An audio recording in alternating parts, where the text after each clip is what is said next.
నమస్తే welcome to Abhinav Bharat. రాష్ట్ర విభజన తర్వాత ఆంధ్రప్రదేశ్కు తొలి ముఖ్యమంత్రిగా పనిచేసిన చంద్రబాబు జిల్లాకు ఒక ఎయిర్పోర్ట్ నిర్మించడం తన లక్ష్యం అంటూ ప్రకటించారు। కానీ అప్పట్లో అది సాధ్యం కాలేదు। ఇప్పుడు మళ్ళీ బాబు నేతృత్వంలో కూటమిగా అధికారంలోకి రావడంతో ఆ కల నెరవేరే అవకాశాలు కనిపిస్తున్నాయి।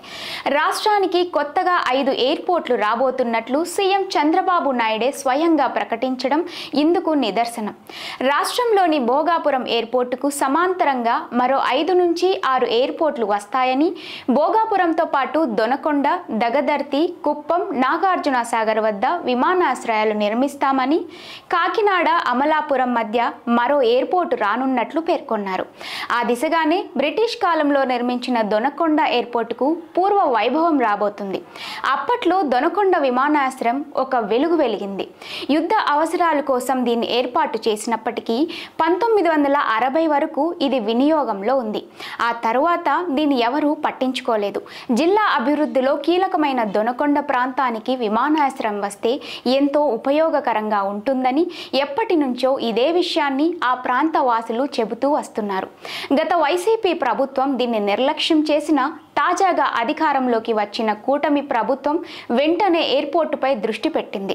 దొనకొండ విమానాశ్రయ అభివృద్ధికి 1000 ఎకరాల భూమి కేటాయిస్తామని, ఇప్పటికే ఎయిర్పోర్ట్ అధికారులతో సీఎం చంద్రబాబు చర్చించారని, విమానాశ్రయ భవనం అందుకు సంబంధించిన భూములను పరిశీలించాలని అధికారులను ఆదేశించారని తెలుస్తోంది। 1934లో బ్రిటిష్ పాలకులు మద్రాస్, హైదరాబాద్కు మధ్యలో ఉన్న దొనకొండను గుర్తించి 136 ఎకరాల విస్తీర్ణంలో విమానాశ్రయాన్ని నిర్మించారు।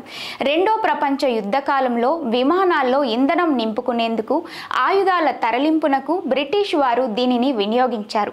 1960 తర్వాత దొనకొండకు విమానాల రాకపోకలు నిలిచిపోవడంతో అప్పటి నుంచి ఎయిర్పోర్ట్ నిరుపయోగంగా మారింది।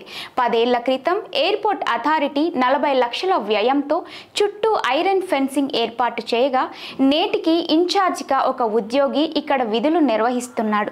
ప్రస్తుతం ఇక్కడ 15 సీట్ల మినీ విమానాలు రన్వేపై దిగడానికి సౌకర్యవంతంగా ఉందని, పెద్ద విమానాల ల్యాండింగ్ కోసం ఇప్పుడు ఉన్న 136 ఎకరాలతో పాటు మరో 340 ఎకరాల భూమి అవసరమని అధికారులు గుర్తించారు। మొత్తం 1575 మీటర్ల పొడవున రన్వే ఏర్పాటుకు ప్రాథమిక సర్వే చేపట్టారు। ఎయిర్పోర్ట్ ఏర్పాటు అనంతరం ఈ ప్రాంత డిమాండ్ను బట్టి ప్రయాణికుల విమానాలు రాకపోకలు జరగనున్నాయి।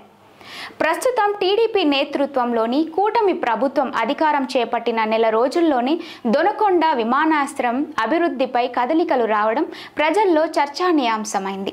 రానున్న రోజుల్లో దొనకొండ ప్రాంతంలో పరిశ్రమల ఏర్పాటుతో పాటు అందుకు సౌకర్యవంతంగా విమానాశ్రయం సైతం అభివృద్ధి చెందుతుందని భావిస్తున్నారు।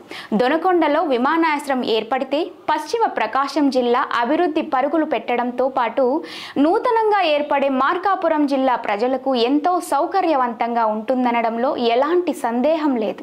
నాయకులారా, మీ పనితనం మీ అధినాయకులకు తెలియజేయాలనుకుంటున్నారు। ప్రజలారా, మీ సమస్యలను మీ నాయకులకు తెలియజేయాలనుకుంటున్నారు। ప్రజా సమస్యల పరిష్కార వేదిక మీ అభినవ్ భారత్।